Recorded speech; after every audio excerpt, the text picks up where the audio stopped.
Yeah. So, so you expected 60, but you got 50. So why 15 is my question.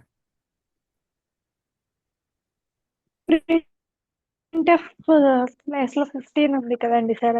So Yeah. So computer is a machine. ఒక programmer కి computer is just a machine that cannot think. I'm not talking about artificial intelligence. Even artificial intelligence, it is programming. మనిషి brain లాంటి brain కంప్యూటర్కి లేదు. మనిషి brain లాగా ఆలోచించేలాగా ప్రోగ్రాంలు చేసి artificial intelligence అంటున్నారే కానీ computer cannot do anything on its own. It learns artificial, దానికి కావాల్సిన లాజిక్స్ అన్ని అప్లై చేస్తారు. ఆయన్ని పక్కకు పెట్టండి. జస్ట్ ఒక ప్రోగ్రామర్ లాగా మనం ఆలోచిస్తే మనం అర్థం చేసుకోవాల్సింది ఏమంటే computer is just bloody a machine, right? So అది తనంతకు తాను ఆలోచించి అరే ప్రోగ్రామర్ పాపము ఇక్కడ 50 ఇచ్చినాడు కదా, ఇక్కడ 50 ఇచ్చినాడు, ఇక్కడ 10 ఇచ్చినాడు, కాబట్టి పొరపాటున ఇక్కడ 15 ఇచ్చినాడేమో, మనం ఇక్కడ 60 డిస్ప్లే చేస్తాంలే అని కంప్యూటర్ ఎప్పుడూ ఆలోచించదు. ఈ స్టేట్మెంట్ అర్థమైందా? Yes yes sir. Sir. So అంటే ఇప్పుడు ఈ ప్రోగ్రామ్ చేసినప్పుడు ప్రతిసారి మనం ఏం చేయాల్సి ఉంటుంది అంటే మనమే వచ్చి ఇక్కడ మార్చి మనం ప్రోగ్రామ్ని రన్ చేసి రిజల్ట్ చూసుకుని, అంటే ఇక్కడ ఒకసారి నెంబర్ మారిస్తే ఇక్కడ ప్రతిసారి వచ్చి మనం మార్చాలి. కరెక్టా కాదా? ఇది మళ్ళీ మనకే తలనొప్పి. Yes sir. ఎస్ మరి అలా సార్. జరగకూడదు అంటే ఇప్పుడు యా నవ్యశ్రీ, నథింగ్ సార్. ఇప్పుడు ఎంత వస్తుంది? ఎంత వస్తే ఫర్గెట్ అబౌట్ ప్రింట్ ని పక్కకు పెట్టండి. A is equal to 5, B is equal to 10, C is equal to A plus B. అంటే ఇప్పుడు ఎంత వస్తే బాగుంటుంది? 15 వస్తుంది. 15 వస్తే బాగుంటుంది, రైట్? 15 ఎక్కడుంది? ఏ ప్లస్ బి ప్లస్ చేస్తే వస్తుంది సార్. ఏం చేస్తే వచ్చింది అని క్వశ్చన్ అడగలేదు. 15 ఎక్కడుంది అని అడిగారు. సిలో ఉంది. సిలో ఉంది. తపస్సు ఈ పదాలు అర్థమవుతున్నాయా? Yes sir. ఇప్పుడు ఎంత వస్తే బాగుంటుంది? 60 సార్. 60 వస్తే బాగుంటుంది. 60 ఎక్కడుంది? సిలో సార్. అంటే ఇప్పుడు ప్రింట్ఎఫ్ కి మనము నువ్వు 15 ని డిస్ప్లే చెయ్యి అంటే అది ఎప్పుడు 15 డిస్ప్లే చేస్తుంది, 20 డిస్ప్లే చెయ్యి అంటే ఎప్పుడు 20 డిస్ప్లే చేస్తుంది. అలా కాకుండా మనం ప్రింట్ఎఫ్ కి చెప్పాలి, ఓసే ప్రింట్ఎఫ్ నువ్వు ఊరికనే 15, 60 అన్నిటికీ పర్మనెంట్ గా ఒకటే నెంబర్ కాకుండా నువ్వు ఒక పని చేయి, నువ్వు ర్యామ్ లోకి పో, అక్కడ సి అని ఒక వేరియబుల్ ఉంది, ఆ వేరియబుల్లో ఎంత ఉంటే అంత డిస్ప్లే చెయ్యి అని మనం చెప్పాలి. ఇప్పుడు మనము ఏం చెప్తే కంప్యూటర్ అది చేస్తుంది. సే అమ్మ వంట చేయడం కూతురికి నేర్పించేటప్పుడు ఆ కప్పులో ఆనియన్ కట్ చేసి పెట్టుకుంటే ఆనియన్ కట్ చేసి పెట్టుకుంటుంది, టమాటా కట్ చేసి పెట్టుకుంటే టమాటా కట్ చేసి పెట్టుకుంటుంది. ఇలాగా మీరేం చెప్తే కంప్యూటర్ అది చేస్తుంది. కాబట్టి మీరేం కావాలనుకున్నారో అది మీరు కంప్యూటర్కి చెప్పడం నేర్చుకోవాలి. ఈ పదాలు అర్థమవుతున్నాయా? Yes sir. Yes sir. So so ఇప్పుడు మీరు ప్రింట్ఎఫ్ కి చెప్పాలి, ప్రింట్ఎఫ్ ఊరికే మెసేజ్ డిస్ప్లే చేసేది కాదు. నువ్వు ర్యామ్లోకి పో, సి అనే పేరు గల వేరియబుల్ ఉంది, దానిలో ఉన్న వాల్యూని డిస్ప్లే చేయి. ఫర్ ఎగ్జాంపుల్ ఇక్కడ మనము సి అని పెట్టేస్తే అని మనకు అనిపించవచ్చు. సి అని పెడితే ఏమొచ్చింది?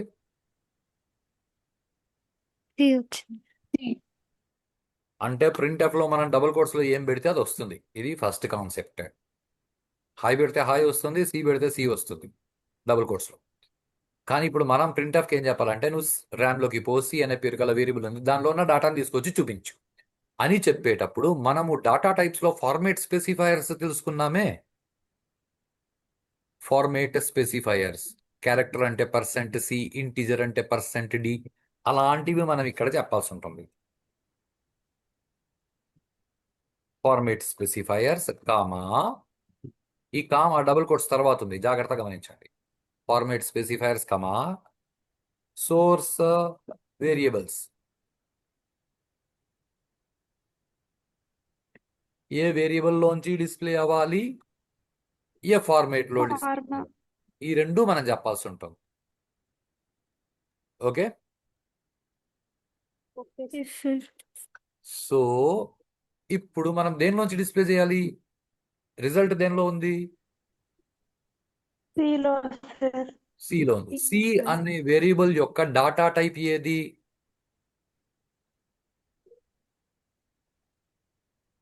ఇంటీజర్స్ క్యారెక్టర్ ఇంటీజర్ యొక్క ఫార్మేట్ స్పెసిఫైయర్ ఏది,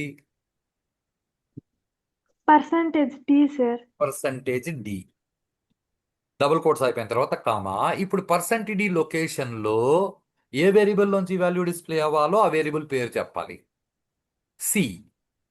ఇప్పుడు గమనించండి, ప్రోగ్రామ్ ని రన్ చేస్తున్నాను, అది 60 ఇచ్చింది. Okay, Yes, sir. అదే ఇప్పుడు ఇక్కడికి వెళ్ళి 5 పెడితే 15 ఇచ్చింది. ఇక్కడ 20 పెడితే 25 ఇచ్చింది. అంటే ఇప్పుడు సిలో ఎంత ఉందో అది డిస్ప్లే చేస్తుంది. ఇంతవరకు concept okay. Yes, sir. Sir. Shilpa okay, అర్థమైందా? Yes sir. Very nice. Now ఇది చాలా జాగ్రత్తగా ఆలోచించండి. ఇప్పుడు ఎంత వస్తుంది output? 15, sir. Navya okay. Sir. Now my question is, user ఈ ప్రోగ్రామ్ రన్ చేసుకున్నాడు, వాడికి అలా రిజల్ట్ కనిపించింది. ఎంత కనిపించింది? 15 సార్. 15, sir. ఏందది? Result, sir. రిజల్ట్ కాబట్టి మానిటర్ మీద కనిపించింది. దాన్ని చూసుకునేది ఎవరు? User User, sir. sir. ఇప్పుడు యూజర్ కి 15 అని కనిపించింది. Okay, Output, sir. అదేంటి?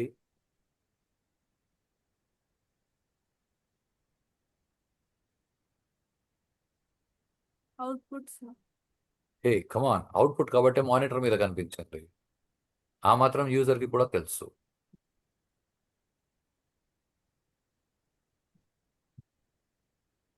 Okay,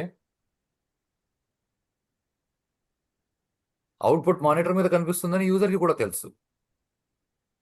yeah Navyasri, yes sir. ఎంత? Output 15 sir. ఏంది? Output sir. ఏ అప్పుడు యూజర్ నీకు ఫోన్ చేస్తాడు, నవ్య అక్క నువ్వు ఇచ్చిన ప్రోగ్రామ్ బాగా రన్ అవుతుంది, కానీ ఆ ప్రోగ్రామ్ ఏందో 15 ఇచ్చింది, అది ఏం దిక్కా అని అడుగుతాడు. అప్పుడు ఏం చెప్తావు?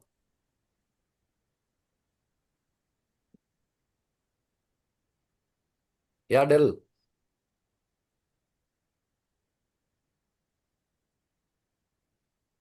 Yeah తబస్సం,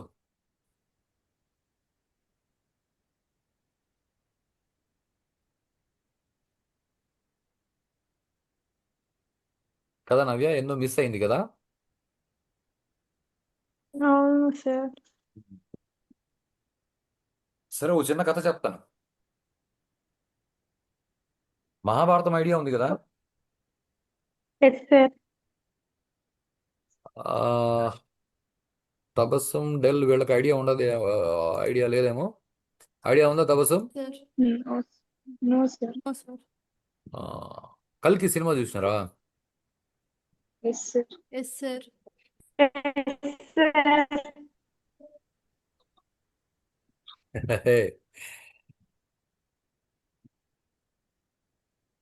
what is that? May your message gone.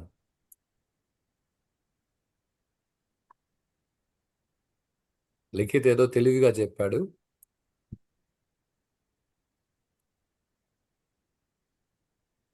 నాకు తెలీదు తమ్మి. ఆ,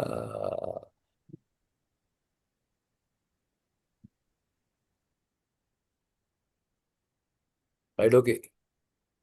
భారతం పక్కకు పెట్టండి. కల్కి సినిమా చూస్తున్నారు కదా? Yes, Yes, sir. sir.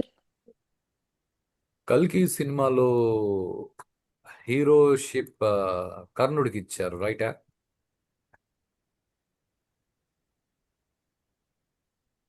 Yes, sir. Yeah నవ్య? Yes, sir. కర్ణుడిని మోసం చేసి చంపేసినారు. పాపం రథం దిగుంటే మనకి ఇలానే నేర్పించారు కాబట్టి మనకు అలాగే తెలుసు. మనం ఎప్పుడు భారతం చదవం కాబట్టి మనకు విషయాలు తెలియదు.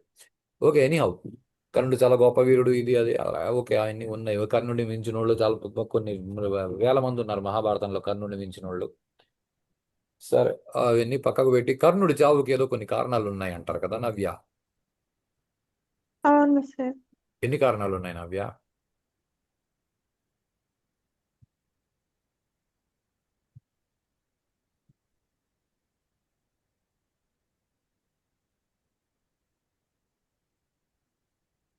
యా, లిఖిత్.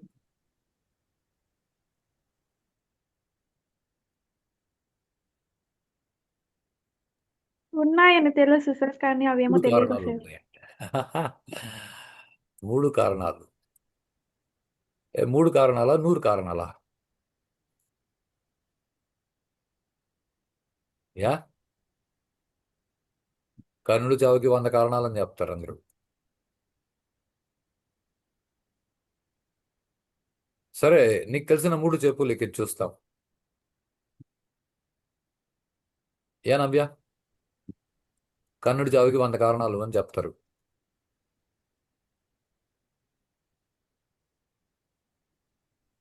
అసలు ఆ శాపాలు లేకపోతే అంటారు. అసలు వాడు వాడు ధర్మంగా ఉంటే వాడికి శాపాలు వచ్చిండేటివి కావు. వాడికి శాపాలు లేకపోతే ఏం లేదు. శాపాలతో వాడు చావాలని వాడు రాత, వాడు అలాగే చచ్చాడు అంతే. అంతకంటే ఎక్కువ మనం ఆలోచించి డిస్కషన్లు చేసి ఉపయోగం లేదు. ఎందుకంటే అందరికీ అందరూ నచ్చాలని రూల్ లేదు. ప్రకృతికి నచ్చినారా లేదా ఈజ్ ఇంపార్టెంట్. సరే, నేను ఒక చిన్న స్టోరీ చెప్తాను, కథలో కథ. Okay Navya? Okay sir. Tabassum, డెల్, కొంచెం జాగ్రత్తగా ఆలోచించండి. నవ్య, ఇప్పుడు నేను డెల్ దగ్గర ఒక 100 రూపాయలు అప్పు తీసుకున్నాను అనుకో. ఓకే నవ్య? Okay sir. ఎవరి దగ్గర తీసుకున్నాను?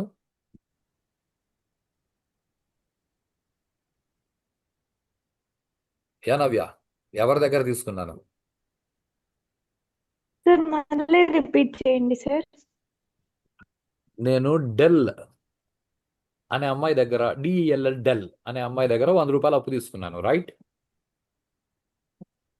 Yes sir. ఆ అమ్మాయి పేరు సానియానో Samina, something sir. Like, but ya, Samina, sir. Sameera. Okay, Samina. Samina. This is what big Yes, confusion, sir. Right? Regular name కాదు కాబట్టి కొంచెం కన్ఫ్యూజన్. ఏదో సమీరా, ఓకే, గుర్తుంటుంది. సమీనా మళ్ళీ మర్చిపోతారు రేపటికి. రైట్, సమీనా దగ్గర నేను ఒక 100 రూపాయలు అప్పు తీసుకున్నాను. ఓకే నవ్య? Okay sir. ఆ, మళ్ళీ 2 రోజుల తర్వాత తబస్సుకి 100 రూపాయలు ఇచ్చేసి, 100 రూపాయలు నేను ఇచ్చేసినాను కదా, నా అప్పు తీరిపోయింది అంటే సరిపోతుందా? No sir. ఎందుకు? 100 ఇచ్చేసాను కదా. మీరు సమీనా దగ్గర కదండి సార్ 100 రూపీస్ తీసుకున్నారు. ఆ, దాన్ని ఏమంటారు అంటే బ్యాలెన్సింగ్ థియరీ అంటారు. Sameena, okay. Okay, sir. So ఇది అర్థం చేసుకోవాలి అంటే కొంచెం క్లియర్గా ఆలోచించండి. కొన్ని లక్షల సంవత్సరాల ముందు ఆ, యా, మనోడు ఏదో కొత్త విషయం తెలిసింది. By his teacher to buy Krishna, Bhudevi, కొన్ని వందల మంది శాపాలు పెట్టినారు వాడికి. వాడు తలకాయ వాడు విలన్ క్యారెక్టర్ అని పెద్దలు చెప్పినాక ఇద్దరు వీ షుడ్ యాక్సెప్ట్, ఎస్ వాడు విలన్ క్యారెక్టర్ అని, లేకపోతే మనం అబద్ధాలు చెప్పాల్సి వస్తుంది.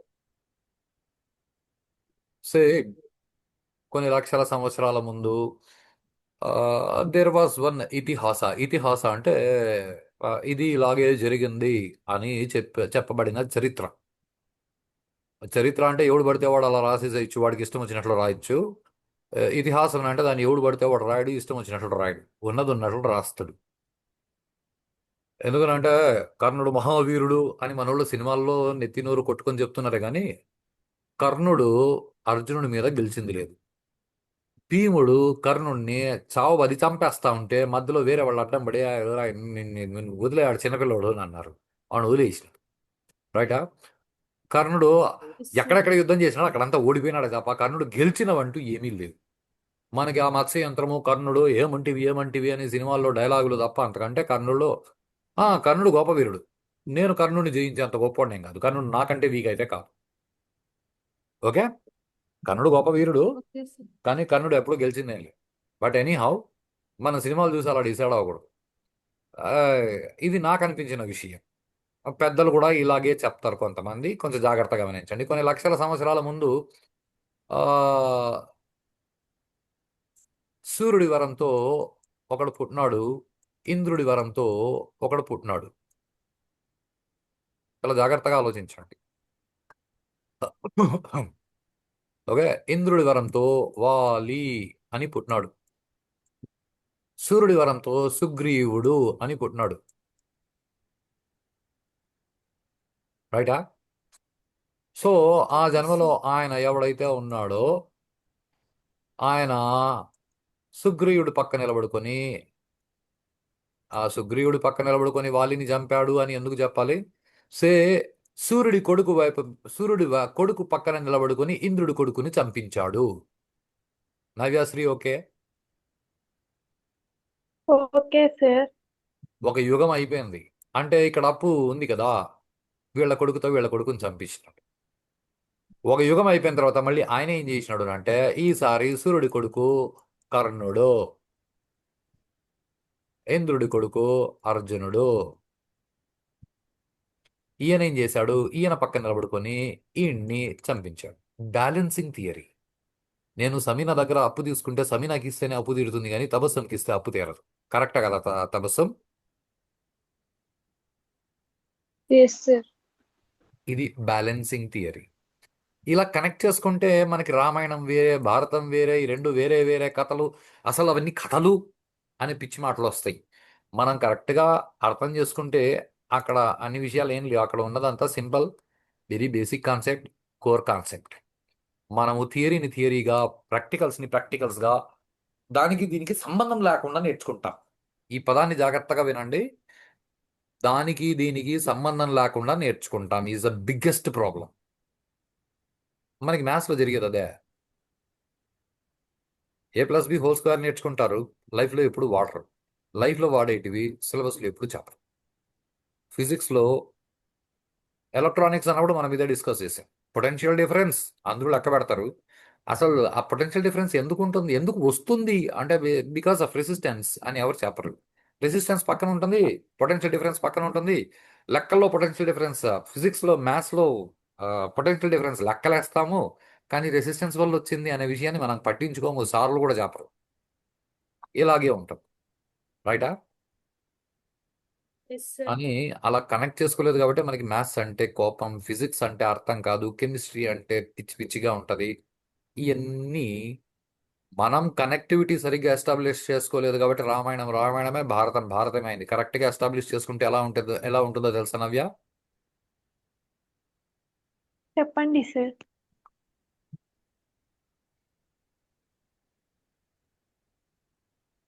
ఏం రాస్తుంది నవ్య?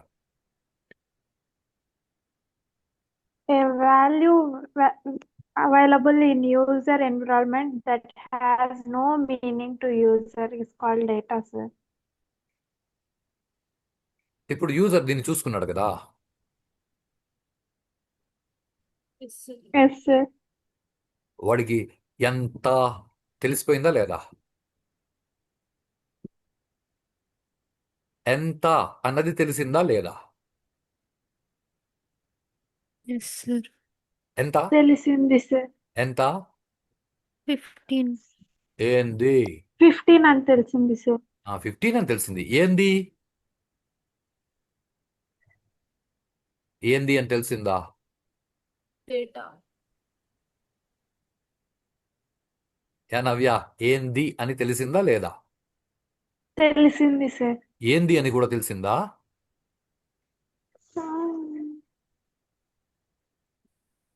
15 అని తెలిసిందే కానీ 15 అనేది ఏంది అని వాడికి తెలిసిందా?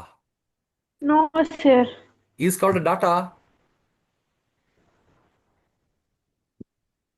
కదా. Yes, sir. అంటే డాటా డెఫినేషన్ మనం అక్కడ రాసిస్తాము, ఇక్కడేమో డాటా యూజర్కి అవుట్పుట్ ఇస్తాము. యూజర్కి అది అర్థం కాదు.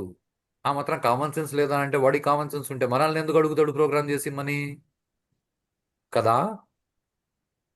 Yes, sir. సో సో మన ప్రింట్ ఎఫ్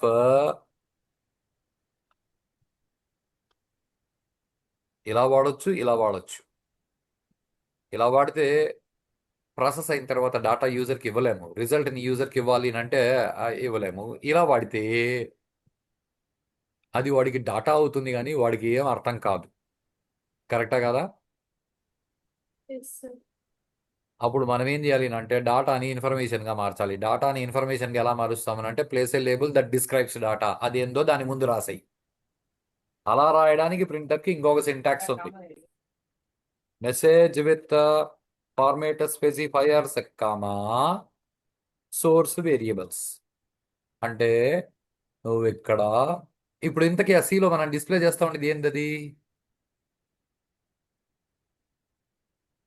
నవ్యశ్రీ,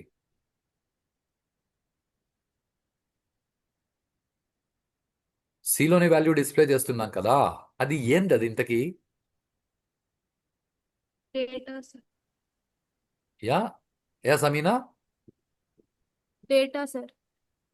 హే, అది డాటా కరెక్టే. అది ఏంటది ఇంతకీ? అది అర్థమయ్యేలా యూజర్కి మనం చెప్పాలి కదా. ఏం చేస్తే సీలోకి 15 వచ్చింది? Process చేస్తే, sir. అది ఏం ప్రాసెస్ చేస్తే వచ్చింది? ప్లస్ చేస్తే సార్. ప్లస్ చేస్తే వచ్చేదాన్ని ఏమంటాము?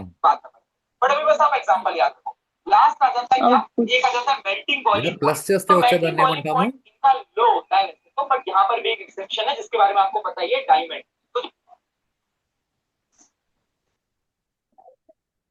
ప్లస్ చేస్తే వచ్చేదాన్ని ఏమంటాం? మీరంతా చాలా Output, టెక్నికల్ పీపుల్ sir. అయిపోయినారు బా. నీ తలకాయ అవుట్పుట్ సమ్. మీరు చాలా టెక్నికల్ పీపుల్ అయిపోయినారు, చాలా టెక్నికల్ గా ఆలోచిస్తున్నారు. మామూలు మనుషుల్లాగా ఆలోచించట్లేదు. Is the biggest problem. మామూలు మనుషుల్లాగా ఆలోచించండి, చాలా విషయాలు అర్థమవుతాయి. Navyasri, Yes, sir.